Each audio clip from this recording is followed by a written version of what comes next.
Bienvenue dans le 7 minutes. Au sommaire de cette édition, un sit-in des agents de la Poste a eu lieu à Trècheville, une occasion pour eux de revendiquer entre autres le paiement de leurs arriérés de salaire. Adoption du calendrier de travail de février-mars 2025 par les sénateurs, des détails dans cette édition. Et à Adjamé, un incendie s'est déclaré dans un centre commercial.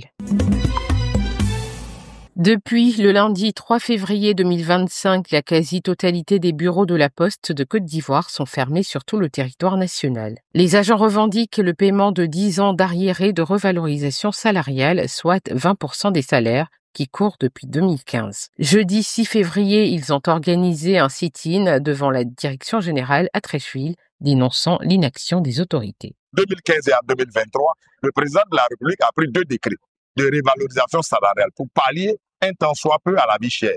Donc le postier depuis 2015 n'en a pas bénéficié. Et c'est aujourd'hui le summum de la revendication qui s'est soldé par une grève. Depuis 4 jours, les bureaux de poste sont fermés sur toute l'étendue du territoire national. Après 2 heures de négociation, l'espoir tant attendu par les travailleurs est noyé. Rien de concret ne sortira de la rencontre. La direction aurait montré un document qu'elle dit être les instructions du Premier ministre, mais les 2 syndicats qui ont appelé à l'arrêt du travail n'y croient pas. La grève sera donc reconduite. Dire qu'on paye ce stock-là en fin juin et revalorisation en fin mars, c'est des promesses qu'on a déjà eues depuis 15 mai 2024 qui n'ont pas été tenues jusqu'à ce jour. Ce conflit fait suite à des années de tensions à la Poste. Les syndicats de la Poste de Côte d'Ivoire demandent l'annulation des sanctions prises par la direction générale après les récentes grèves légales, l'annulation des ponctions de salaire opérées, ainsi que la régularisation des salaires des travailleurs, dont nombreux sont sous-payés. Les agents espèrent une solution rapide à leurs revendications, mais pour l'instant, aucune issue n'est en vue. Le Sénat adopte son calendrier de travail pour la session de février-mars 2025. Réunis en séance plénière ce mercredi 5 février 2025, les membres du Sénat ont validé à l'unanimité le calendrier des travaux couvrant la période du 5 février au 28 mars 2025. Présidée par Kandia Camara, cette session a permis de définir les grandes lignes de l'action législative à venir. Parmi les principales activités inscrites à l'agenda figure l'examen de 5 projets de loi qui feront objet de débats approfondis avant leur adoption. Une séance d'information parlementaire au cours de laquelle 5 membres du gouvernement présenteront la politique de l'eau en Côte d'Ivoire afin d'éclairer les sénateurs sur les enjeux et stratégies en cours. Une mission d'évaluation sur le transfert des compétences de l'État aux collectivités territoriales menée par la Commission d'évaluation des politiques publiques pour mesurer l'impact de cette réforme sur le terrain et l'inauguration d'une permanence du Sénat à Sikensi, renforçant ainsi la proximité avec les citoyens et les collectivités locales. Oui, évidemment. Quand vous voyez la période, il y a des activités pendant cette mission-là. Donc, le chronogramme va être donné après par justement la commission. Quand elle aura fini de faire son travail de préparation, on nous présentera ici tout le programme, tout le déroulé de la mission qui va durer 2 mois. La séance de travail a également été marquée par la reconduction du bureau du Sénat pour 1 an, garantissant la continuité des travaux et des initiatives parlementaires. Un incendie s'est déclaré le mercredi 5 février au centre commercial d'Adjamé, dans le quartier Château. Alertés, les sapeurs-pompiers militaires sont rapidement intervenus. Ils ont réussi à circonscrire le feu, limitant les dégâts à la façade du bâtiment.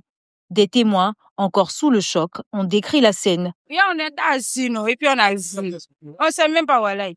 On ne sait pas comment ça s'est passé. On était assis là. Moi, il allait prendre la puissance. Il est venu prier. Maintenant, quand il a fini de prier, il y a quelqu'un qui m'a demandé de faire nuit. On était assis, on a vu la fumée qui sortait. Donc, la fumée là a commencé là. Le vigile est venu, il dit, il va venir ouvrir le portail là pour voir. En même temps, voilà, le truc est monté. On ne sait même pas comment ça a commencé. En tout cas, nous, on était assis ici. Ensemble ici, mais on ne sait pas. On a vu les gens ont pu nous parler là-bas. Donc, dans les paniques, j'ai remarqué la machine parlait là-bas. Aucune perte en vie humaine n'a été signalée. Le bilan des dégâts matériels reste toutefois à évaluer. Abidjan a accueilli pour la première fois le sommet mondial sur la formalisation économique organisé par l'Organisation internationale des employeurs en partenariat avec la CGC. Placé sous le thème « Les stratégies innovantes pour une prospérité inclusive », cet événement cofinancé par l'Union européenne s'est tenu les 5 et 6 février 2025, réunissant experts et décideurs économiques. L'économie informelle constitue l'un des plus grands défis de développement économique auxquels les États se trouvent confrontés aujourd'hui, partout dans le monde, notamment dans les pays en développement. En Côte d'Ivoire, l'économie informelle concerne près de 9 emplois sur 10. Selon la Banque mondiale, elle représente environ 30% du PIB national. Ces chiffres nous interpellent tous et indiquent que par les proportions, l'urgence de réussir la transition de l'économie informelle vers l'économie formelle.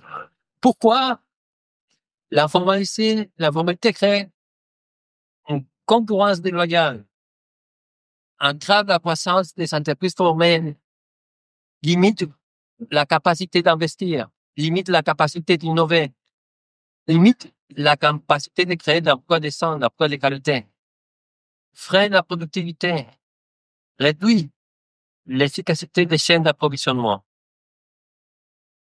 Il n'existe pas de solution universelle, pas de formule magique, mais il existe des principes, des approches qui ont déjà fait leurs preuves.